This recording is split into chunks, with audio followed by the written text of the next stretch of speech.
จุตนจุองค์เจริญสุขเจริญธรรมบังเกิดขึ้นมีกับพ่อแม่พี่น้องพระออกไม่ออกศรัทธาสาธุชนพุทธบริษัททั้งหลายที่ได้สดับรับฟังธรรมะทางสถานีวิทยุคลื่นกระจายเสียง FM 104.50 เมกะเฮิรตซ์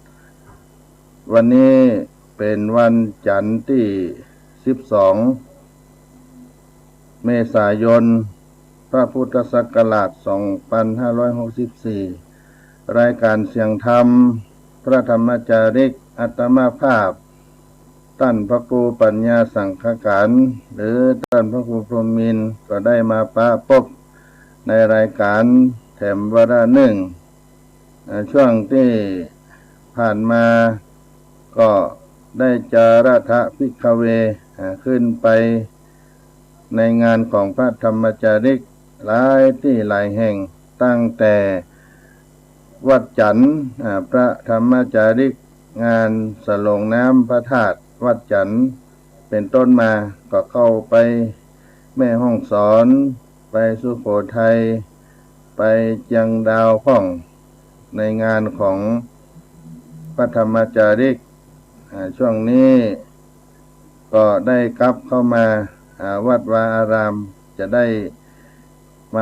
าพบกับพ่อแม่ศรัทธากันในช่วงเมื่อค่ำยามแลงเสียงธรรมพระธรรมจาริกจะได้นำเอาพระธรรมเทศนาอันเป็นมงคลเพื่อจะให้พี่น้องศรัทธาได้สดับรับฟังให้ใจชื่นใจบานโดยสภาวะปัจจุบันในวิกฤตที่เป็นโรคระบาดกันเข้ามา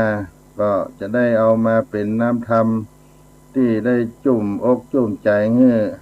พี่น้องเขาได้ชื่นได้บานได้คลายจากความวิตกกังวลไปในเรื่องโรคระบาดเข้ามาในสถานการณ์ปัจจุบันนี้ตัวแล้วก็เป็นช่วงประเวณีที่สำคัญของคนพื้นบ้านล้านนาเมืองเหนือเฮาก็คือประเวณีปีใหม่เมืองเข้ามาจุจอดหลอดถึงก็บ่สะดวกสบายหลายสิ่งหลายอย่างก็ก้อยกินก้อยตานกันไปตามสภาวะการดูแลของกระทรวงสาธารณสุขไป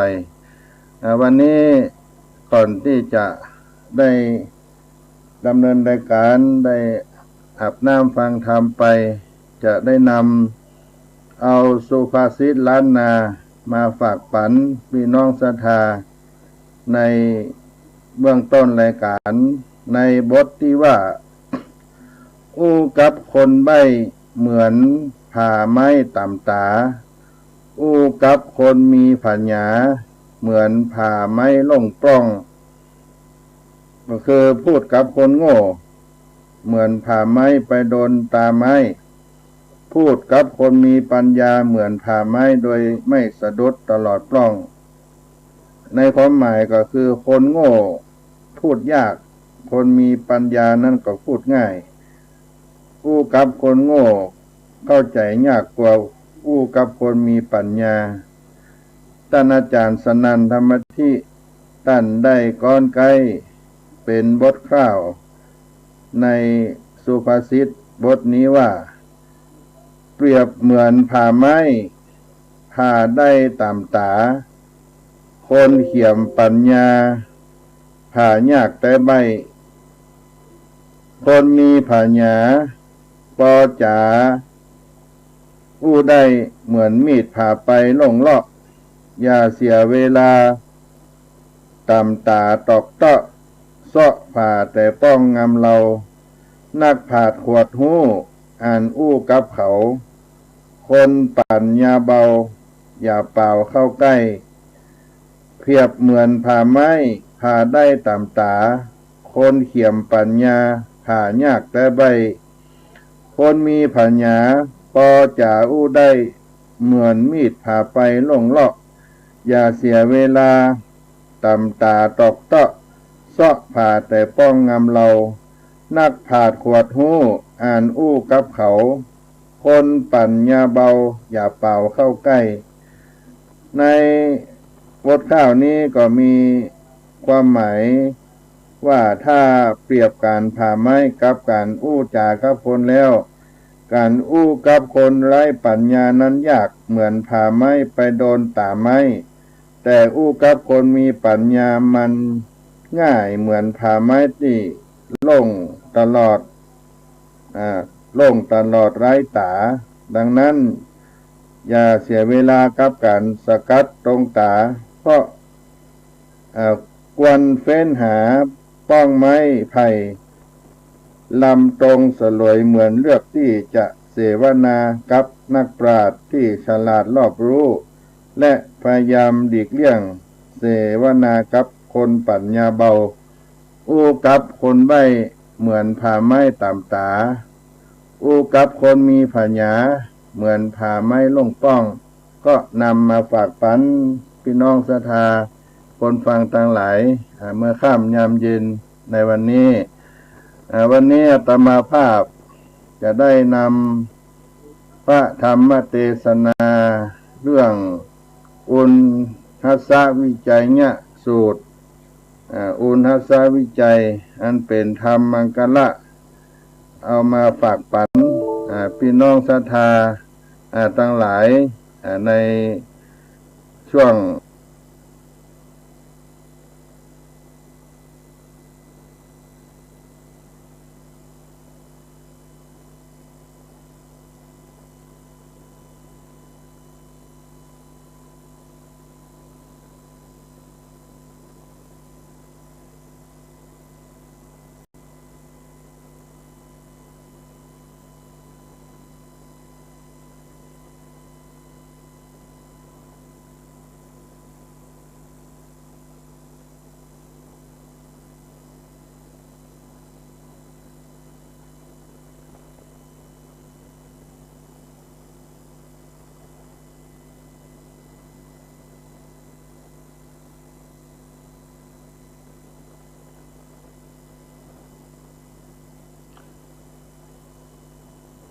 อู้กับคน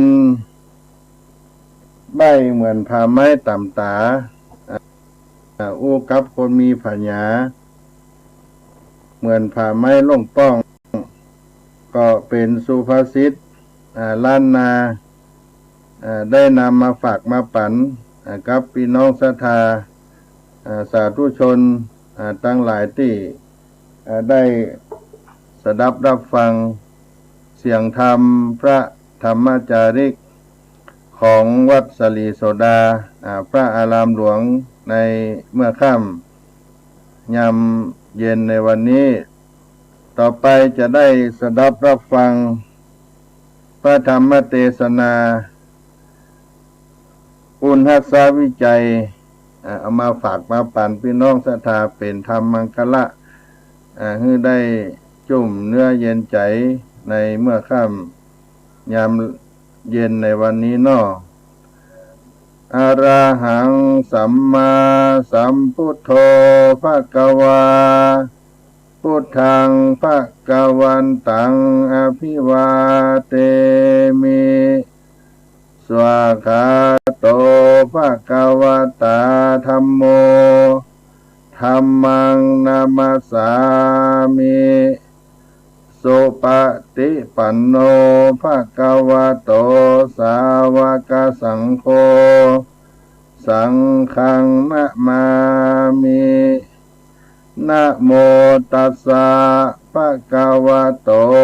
อะระหะโตสัมมาสัมพุทธัสสะ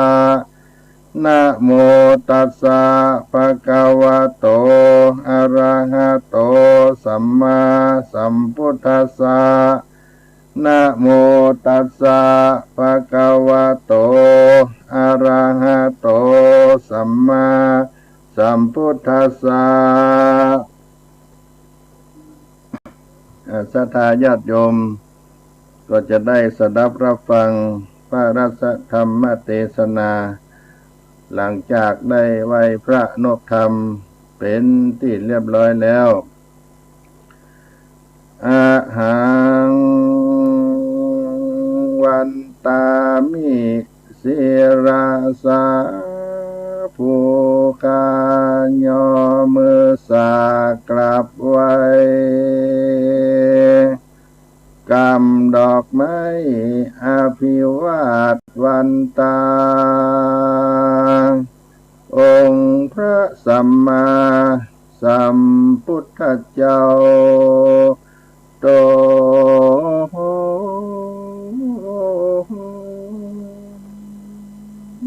มีกุณตรวจดาวโพ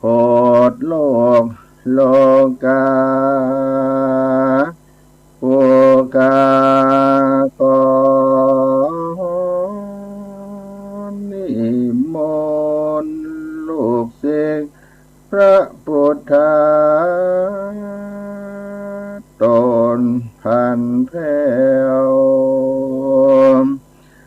ขึ้นนั่งธรรมัดแก้วและจองคำไว้หลังตำอาบเอิงดีมีรัศมีอยู่ย้อยแย้มส่องไฟแก้มเพียบเพียวคำโอคาขอลับบำธรรมอยู่แต่จองจองขอเทศนาไปเป็นห้องยาเข่งคามขอเทศนาธรรมเทศรู้แจ้งเจตใจจงโสลิญะตะวันก็จากลงไก่ข้ามแล้วนอนจรก็จากมารับสิ่งของเยี่ยมแก้วก็จังมานับแล้วยอดโยกันทอนผู้กายอปันนมก่อนไก่กล้าวขออาลาธนาลูกศิษย์พระเจ้าเตสนาธรรมอนุกัมปิมังปัจจังอาราธนังกะโลมา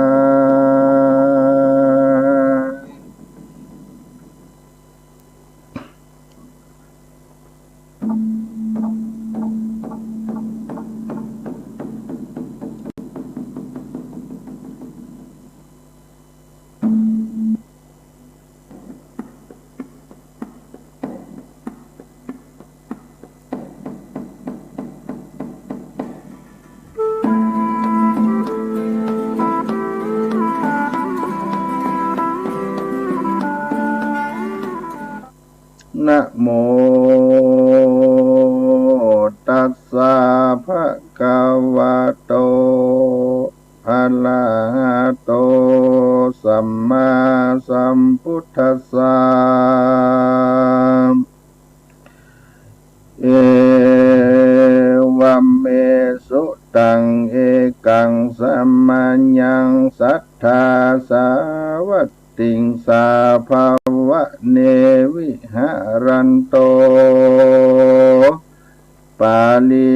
ชิตากัมปัลเลปินโดกัมปัลละศีลาสเนนิสิติสาทโว ดุราสา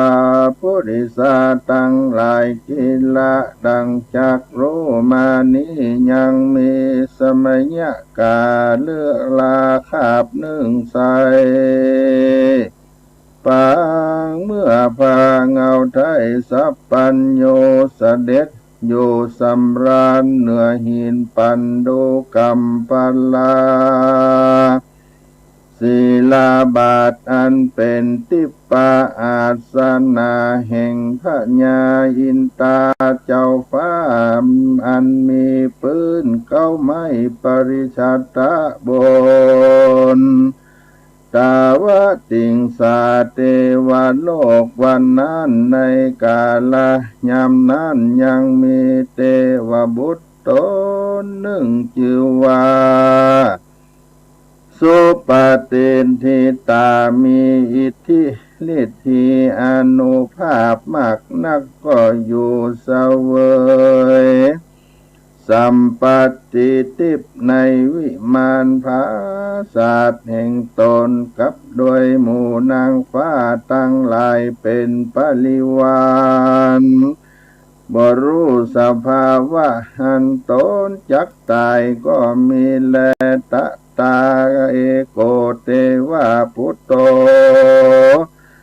ยามนั้นยังมีเทวบุตรตนแถมตนหนึ่งชื่ออากาสจารินีได้เข้ามายืนตัดส่องหน้าสุปฏิทิตาเทวบุตรก็กล่าวว่าโพมาลิสะดุราเจ้าผู้หาทุกข์บ่ได้ตั้งแต่นี้ไปนาทวน2 วันต้านก็จางโจเตตาจากจันฟ้านี้แล้วจักได้ลงไปตกนรกได้พันปีการว่าพ้นจากนรกแล้วก็จะได้ไปเกิดเป็นสัตว์7 จำพวกคือว่าจักได้เกิดเป็นหุ้งเป็นแห้งเป็นเต่าเป็นหมูเกิดเป็นมาเป็นคนหูหนวกเป็นคนตาบอดมาแต่ต้องแม่แลกันเกิดเป็นสัตว์และตัวก็จักได้เสวยทุกขเวทนาได้ปันปีอากาสจารินีเตวบุตรบอกข่าวสันนี้แล้วก็กลาดแก้วขึ้นไปสู่ที่อยู่แห่งตนก็มีวันนั้นแลโสตัสสะวัจจานังสุตัวอันว่าสุปฏิทิตาเทวบุตรได้ยินกรรมนั้นแล้วก็มีหัวใจบ่ผ่องแผ้วเจยบานมีอาการอันสั่นละสายมีตัวกายอันหม่นเศร้าก็กันนิ่งเล่าในใจตนว่าอุปตวะกังวลอนท่าลายและภัยยะความตายจักมีแก่กูสันนี้กูจักกัดตำอันใดหือเป็นที่จังที่เปิงอันจักหือหายจากบาปแห่งกูสันนิจาอัตโนปุปปานิมิตาวิชาอาหะอันว่าเทวบุตรเทวดาตนใดกันเสียงอายุไขแห่งตนในเมืองบนจันฟ้าก็จักหันนิมิตหาภาการคือว่าดอกไม้บานเป่งปล่อยอันเป็นเครื่องประดับตนก็จักมานเหี่ยวแห้งอันหนึ่งวันนะเนื้อตนอันเป็นเศร้ามองต่างพานุ่งถ้าลงก็เป็นอันมนมองมากนักอันหนึ่งเหือใครก็ไหลออกมาแต่เก้าแขนตั้ง2อันหนึ่งอาสนาทิพย์ก็ร้อนแข่งกันดังอันหนึ่งหายใจเข้าออก เป็นอันร้อนขาหายมากนักนิมิตตั้งหลายหาภาการอันนี้เตียนย่อมมีแก่เทวบุตรเทวดาตนอันจักตายจากจันฟ้าจุตนจะแลกันว่าสุปฏิทิตาเทวบุตรหันยังนิมิตแห่งตนแล้ว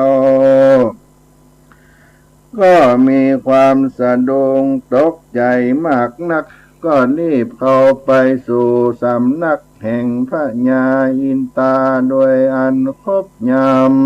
ำแล้วก็กล่าวเสิ่งพระญาอินตาสุรินทะเจ้าฟ้าว่าข้าแต่พระญาอินตาเจ้าฟ้าขอ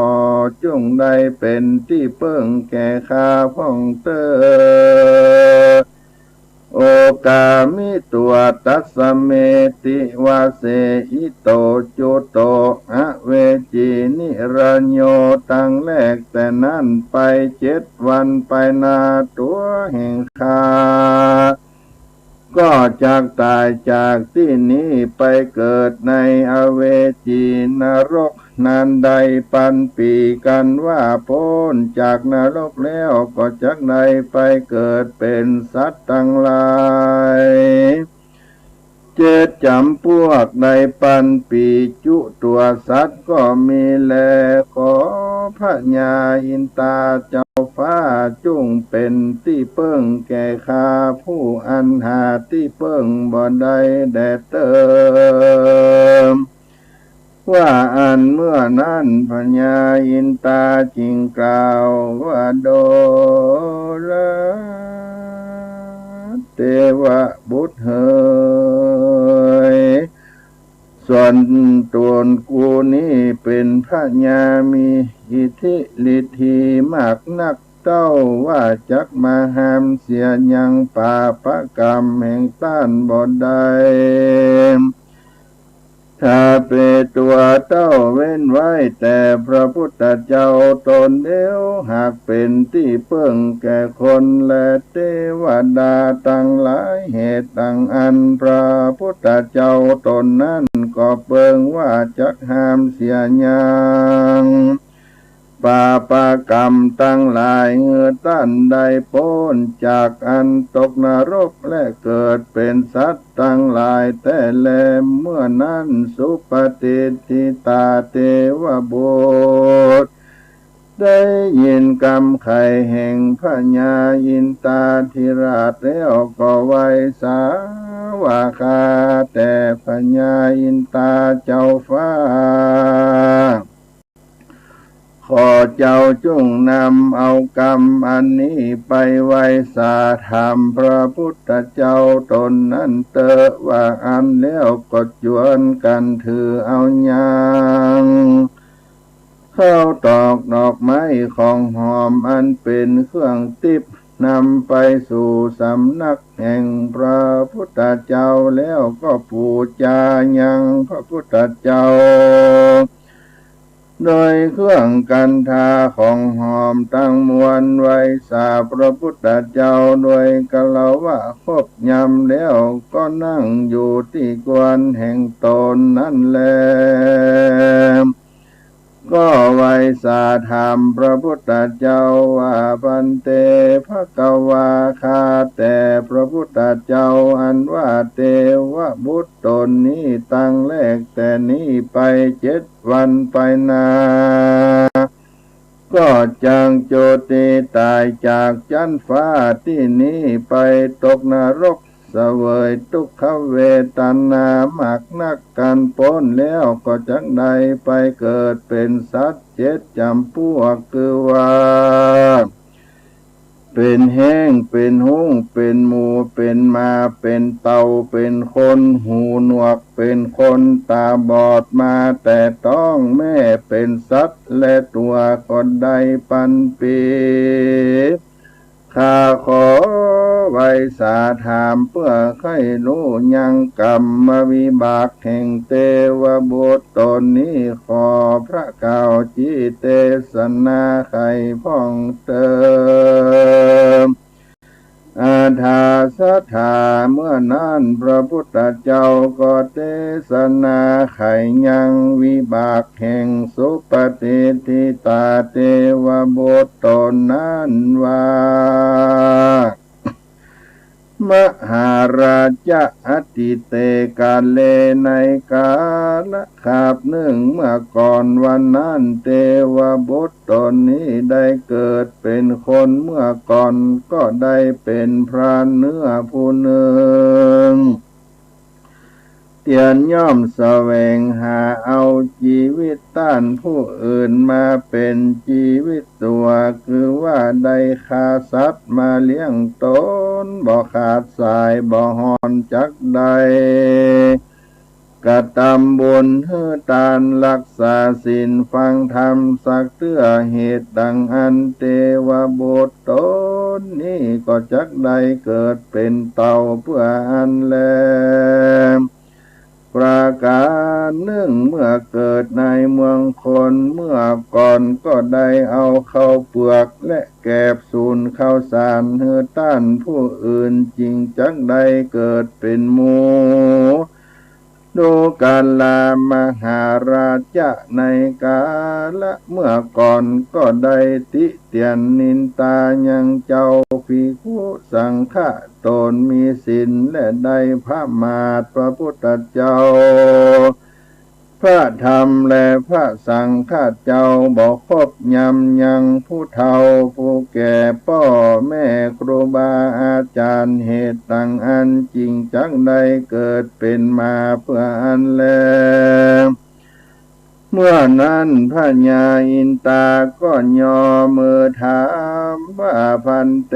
ภควาคาแต่สัพพัญโยพระพุทธเจ้าเทวบุตรตนนี้ก็จักได้เกิดเป็นคนหูหนวกตาบอดมาจากท้องแม่นั้นว่าอันย้อนกรรมวิบากมีสันใดจาพระพุทธเจ้าจริงเทศนาว่าเทวบุตรตนนี้เมื่อก่อนก็ได้เกิดเป็นคนเข็นใจยามเมื่อคนต่างหลายฝูงมีศรัทธายินดีในคุณพระพุทธเจ้าพระธรรมและพระสังฆเจ้าก็ชวนกันเข้าไปสู่ฟังธรรมมันก็ได้เข้าไปกวนเก่าปักตันเจียนจากรรมพมาตกวนธรรมเพื่อเป็นอนทลายแก่คนฟังธรรมเหตุต่างอัน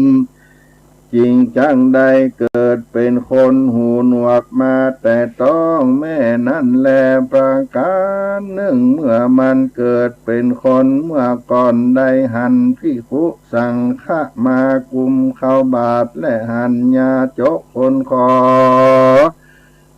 เข้ามาขอในบ้านแห่งมันดังอันเหตุนั้นกรรมวิบากจริงปาฮือไปเกิดเป็นคนตาบอดออกมาจากท้องแม่เพื่ออันเล่นนาเมื่อลาไปลนพัญญายินตาธิราชเจ้าฟ้าก็จริงไว้สาธรรมพระพุทธเจ้าว่าคาแต่สัพพัญโยพระพุทธเจ้าอันว่าธรรมชาติเล่าจักรักษาฮือปันเตาเสียยังปาปะกรรมฟุงนี้จำเลินอายุมันยืนยาวตั้งอยู่ในจันฟ้านี้ขอพระพุทธเจ้ากล่าวจิเตสนาพ่องเติดว่าอันสัทธามุขกัมปะละวิวาริตัวเมื่อนั้นพระพุทธเจ้าตนประกอบไปโดยมหากรุณาอันใหญ่จริงไข่ข้าอกแก้วอันมีรัศมีแดงงามแล้วเทศนาแก่พญาอินตาเจ้าฟ้าเป็นวรกถาดังนี้ อธิอุณหัสสะวิจายโยธัมโมโลเกอนุตตโรสัพพสัตตหิตถาญะตังตวังกันหาหิเตวะเตปริวัจเจลาจะตันเดอมโนเสหิปาวะเกปัญญเกนะเกพุเตอากาละมาลาเนนาจะสัพพะสะมามาละนามุตโตทะเปตัวกาลามาริตังจะเลตัสเสวะอานุภาเวนะโหตุเตโวสุขีสัตตาสุทธะสีลังสมาตาญะธัมมังสุจาริตังจะเลตัสเสวะอนุภาเวนะโหตุเตโวสุขีสัตตาลิขิตังจินติตังปูจังธาระนังวัจนังกุลุงปะเลสังเตสันนังสุตวตัสสะอายุปะวัฏฏาติสักกะตัวพุทธรัตนังโอสาทังอุตตมังวะลังหิตังเตวามนุสสานังพุทธเตเจนะโสตินานัสสันตุปตวาสัพเพตุขาวุปัสสะเมนตุเตสังกตัวธรรมรัตนังโอสาทังอุตตมังวะลังปาลิลาหูปัสสะมานังธรรมะเตเจนะโสตินานัสสันตุปัตตวาสัพเพพญาวุปัสสะเมนตุเตสังกตัวสังฆรัตนังโอสาทังอุตตมังวะลังอาหุนัยยังปาหุนัยยังสังฆเตเจนะโสตินานัสสันตุปัตตวาสัพเพโรกาวุปัสสะเมนตุเตเพสัจจังเตวะมนุสสานังกาตุกังติติกังระสังอัมปิลังละวะนันเจวาสัพพะปัญญาทิวินาสันตุเอกาติติจตุปัญจสัตตาตินังตถาญวะทุกขาวินาสันตุชีวิตานังตะตันตุเตชีวิตานังตะตันตัสสะอายุวันนังสุขังปะลังชีวิตานานุภาเวนะโอตุเตโวสุขีสัตตาชีวิตานันจะโยตตัวโอสาทังอุตตมังวะลังสะลีลังตุขังนาเสติเภสัจจังตานามุตตมังตัสสะมากัลยากันละญาณังนิจจายังสัมปะลาญาณังปุญญานิปัลโลกัสสมิงปฏิทาหุนติปานินางอิมินาชีวิตาเนนาตุมหากังกิงภาวิสติติขายุกาสตาหุนโตสุขิตาหุนโตสัมปตาโยโสตตาติสักกัจจังศีลวันเตโสตาติโสนานาตานังวะลังตาตัวชีวิตานังมหัปปะลังเอวังมหิทธิกาเอสาญาติตังปุญญาสัมปตาตัสสมาธิลาปะสังสันติปันดิตากตะปุญญาตันติดังนี้ดูการามหาราชอันว่าทำบุญหัสสวิจัยญาณีอันเป็นพโยจันนะแก่คนและเทวดาทั้งหลายในโลกนี้จุ้งจักเฮียนเอาอย่างธรรมะดวงใสนี้ไว้เป็นที่จังที่เปิ้งฮือหายเสียยังเปียที่กังวลอนทลายตั้งมวลแก่สัตว์ทั้งหลายในโลกนี้ ดูการามหาราชจงได้เรียนเอายังธรรมอุณหัสสะวิจัยญาอันผาเสริฐนี้เป็นที่จังที่เพื่องเพื่อสังวาสสวัสดิญาเตอแม้นว่าภัยยะเบียดเบียนที่ลังจักตายก็บ่ตายที่เตียนย่อมพ้นจากภัยยะอันจักตายก็เตียนย่อมพ้นจากภัยยะอันจักตายในกาละอันบ่ปอตายเตื้อนั้นแลถ้าเปตัวเต้าเว้นไว้แต่อันเท่าแก่ค่ำจันลาอันหลีกพ้นบ่ได้แลก็โดยเตจาอนุภาพแห่งธรรมอุณหัสสะวิจัยญะดวงผาเสริฐนี้ลิขิตตังจินติตังปูจังทาระนังกัลลงปาเลสังเตสนังสุตวตัสสะอายุปวัตถติปุกละยิ่งใจฝุ่งใดได้เต็มได้เขียนได้ปูจาไว้ได้ไว้สักกาละปูจาได้คืนใจสังวาสสวัสดิญาณแม้นได้ฟังได้เฮือต้านผู้อื่นฟังก็ดีปุกละผู้นั้นก็เตียนย่อมจำเริ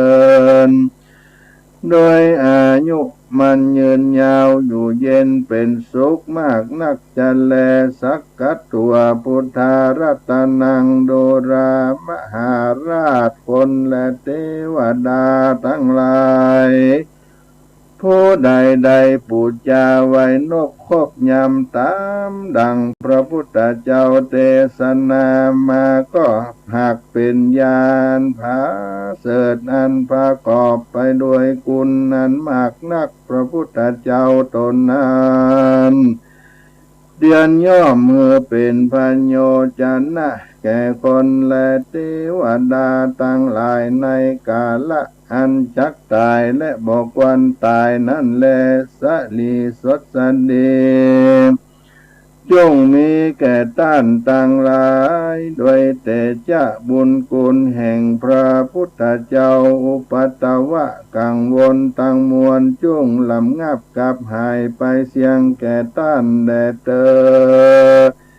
สักกัตตัวธรรมรัตนังโดราเทวดาตั้งหลายอันว่าคนฝูงใดปูจาสักการะไว้นบคบยำฟังธรรมพระพุทธเจ้าอันพระเสริฐอุดมยิ่งนักเตียนย่อมเฮือเป็นพันโยจันนะมากนักพัสธรรมหากเป็นยาอันเลิศอุดมยิ่งแล้วอุปัตตวะกังวลโอนด้านลายตั้งหลายก็ลำงับกับหายไปโดยเตจะพระสัทธรรมเจ้าอันว่าความร้อนขาหายจงลำงับดับหายจากต้านตั้งหลายเตอสการตัวสังฆรัตนังอันว่าพระสังฆเจ้าอันควรรับเอาตานอันผาเสริฐอันคนและเทวดาตั้งหลายหากนำตั้งไว้ปูจาเกี่ยวเจ้าตั้งสามโดยเตจาตานแห่งพระสังฆเจ้าอันว่าสลีสดสติจงมีแก่ท่านตั้งหลายจุเมื่ออันว่าอุปัตตวะกังวลเปียที่ตั้งหลายจุงลำงับดับหายจากต้านตั้งหลายจูเมื่อดีลีดูราเทวดาตั้งหลายจุงเฮียนเอายังทำชื่อว่าอุณหัสสะวิจัยญาดวงฟ้าเสริฐนี้เป็นที่จังที่เพิ่งเตอ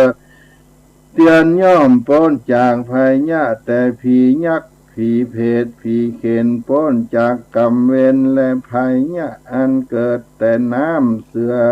โค้งอันเกิดแต่น้ำไฟเสือโค้งเสือเหลืองจางหายมาหายงูปิดตั้งหลายจักมากะทำร้ายบ่ได้สังอันแลโดราเทวดาตั้งหลายผู้ใดได้ฮือเขาชีวิตเป็นตาน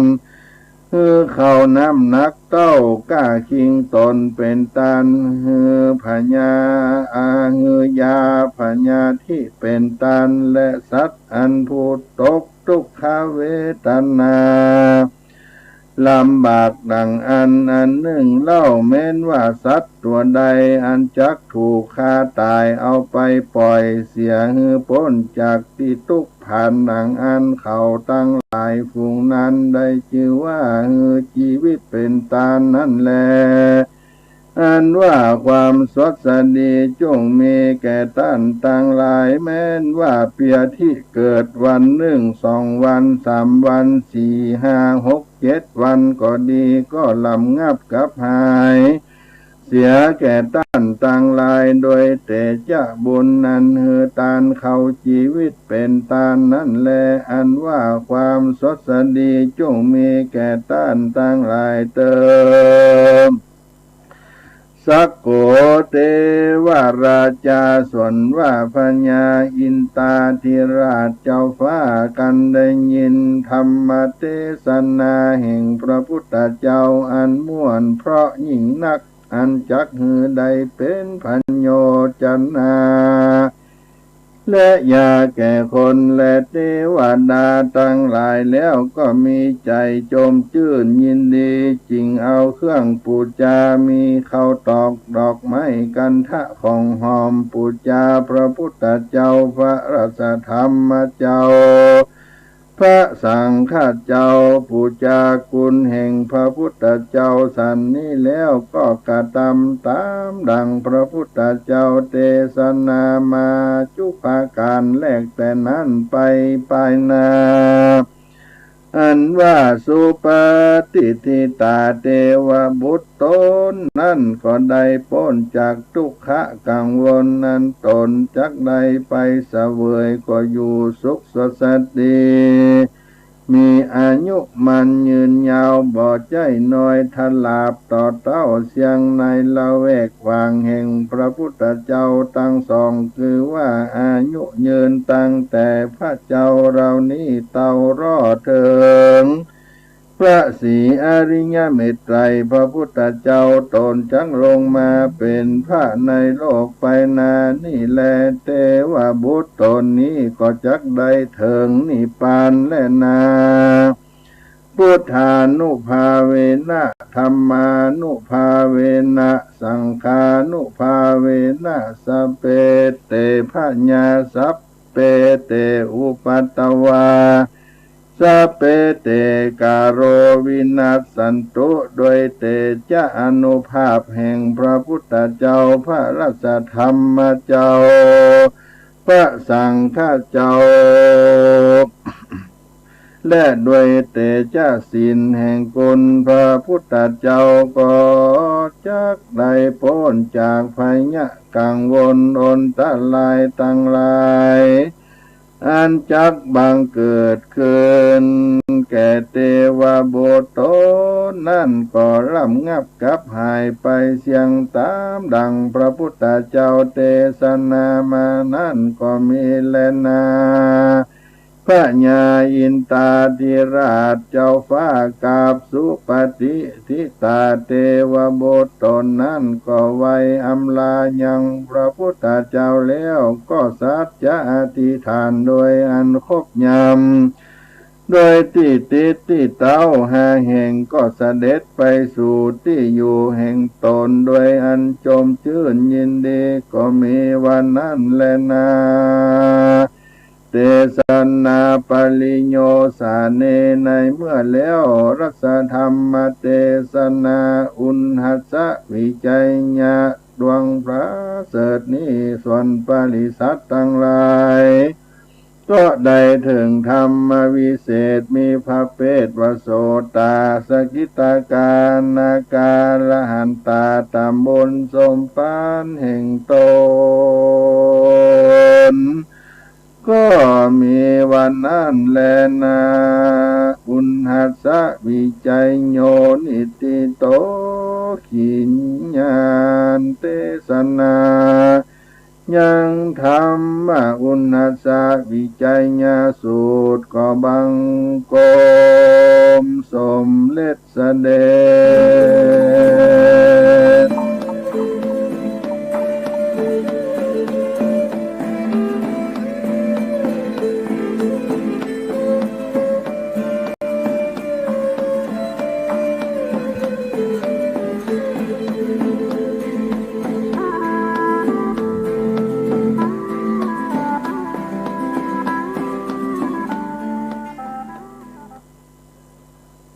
สา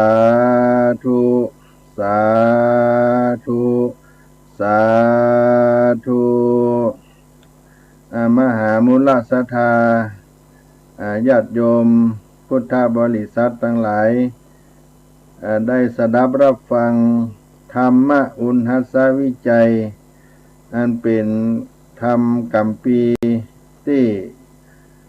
พ้นภัยและต่ออายุธรรมอุณหัสสวิจัยเนี่ยเป็นกัมปีโบราณอาจารย์ที่เปิ้นได้รจนาได้เทศนาประกอบในพิธีมังคละซึ่งเป็นงานมงคลต่างๆให้บังเกิดขึ้นแก่เจ้าภาพทั้งหลายเจ้าศรัทธาผู้ให้เป็นตาลที่ได้มีเนื้อเรื่องว่าในธรรมอุณหัสสวิจัยญาสูตรนี้กาลครั้งหนึ่งเมื่อสมัยเมื่อพระพุทธเจ้าได้เสด็จประทับนั่งเหนือศิลาอาสน์ใต้ต้นไม้ปริชัดบนสวรรค์จันดาวดึงส์ทั้งนั้นมีเทวบุตรตนหนึ่งชื่อสุปฏิทิตาเทวบุตรเสวยสัมปติอันเป็นทิพย์บนสวรรค์จันฟ้ามานานก็ถึงกาละจะเสี่ยงอายุไขในเทวโลกเทวบุตรชื่ออากาสจารินีได้หูข่าวโดยญาณทิพย์ดังอันก็จริงเข้าไปบอกสุปฏิทิตาเทวบุตรว่าแถม7 วันท่านจะต้องหมดอายุไขและจะได้ไปเกิดในนรกภูมิ1,000 ปีพ้นจากนรกก็จะได้เกิดเป็นสัตว์7 จำพวกได้เกิดเป็นห้องเป็นแห้งเป็นเต่าเป็นหมูเป็นหมาจากนั้นก็จะได้มาเกิดเป็นคนหูหนวกตาบอดเสวยทุกขเวทนาถึง1,000 ปีแต่ละชาตินั้นจะได้เสวยทุกข์ถึง1,000 ปีสุปฏิทิตาเทวบุตรเมื่อได้ฟังหนังอันก็เกิดปริวิตกนานาต่างๆนิมิตทั้ง5 ประการก็เกิดขึ้นก็ได้แก่ดอกไม้ทิพย์ประจำกายก็ร่วงโรยเหี่ยวเฉาผิวพรรณวรรณะก็บ่ผ่องบ่ใสผ้าทิพย์ภูษาก็มนหมองเหงื่อใครก็ไหลออกมาจากเก้าแห่และอาสนะทิพย์อันเล่าร้อนก็แข็งกระด้างนิมิตเหล่านี้เป็นนิมิตแสดงว่าเทวดาทั้งหลายจะหมดอายุสิ่งที่เกิดขึ้นนี้สุปฏิทิตาเทวบุตรบ่อาจจะนิ่งนอนใจได้จึงรีบเข้าไปเฝ้าพญาอินทร์แล้วก็ทูลวอนขอชีวิตแก่พญาอินทร์พญาอินตาได้ทราบข่าวก็บอกว่าท่านนั้นไม่สามารถจะห้ามบุพกรรมได้เว้นเสียแต่พระพุทธเจ้าเท่านั้นจากนั้นพญาอินตาธิราชเจ้าฟ้าก็ได้พาสุปฏิทิตาเทวบุตรไปเฝ้าพระพุทธเจ้ากราบทูลเรื่องราวให้ได้ทราบพระพุทธองค์ก็แสดงบุพกรรมว่าในอดีตชาติเทวบุตรตนนี้ได้เกิดเป็นพรานเนื้อได้ฆ่าสัตว์ตัดชีวิตมาได้รักษาศีลฟังธรรมก็จึงต้องไปเกิดเป็นเต่าบางชาติก็ได้เอาข้าวเปลือกเอาแกบสูญกันสูญข้าวสารให้คนอื่นไปกินก็จะได้เกิดเป็นหมูบางชาติก็ได้ไปติฉินนินตาพระเจ้าพระสงฆ์มาน้อมนบครบยำพระรัตนตรัยคุณพ่อคุณแม่ครูบาอาจารย์ก็ได้ไปบังเกิดเป็นหมาบางชาติก็ได้ส่งเสียงรบกวนเปิ้นได้ฟังธรรมอาบน้ำฟังธรรมก็ไปอู้กวนเก่าเล่าธรรมก็เกิดมาเป็นคนหูหนวกบางชาติ หันภิกขุสังฆะมาปิณฑบาตหันญาจกคนขอมาขอทานก็ทำตัวเป็นบ่ฮู้บ่หันก็จริงได้เกิดมาเป็นคนตาบอดเมื่อพญาอินทร์ได้ฟังจบได้กราบทูลขอให้พระพุทธเจ้าแสดงธรรมมาเทศนาโปรด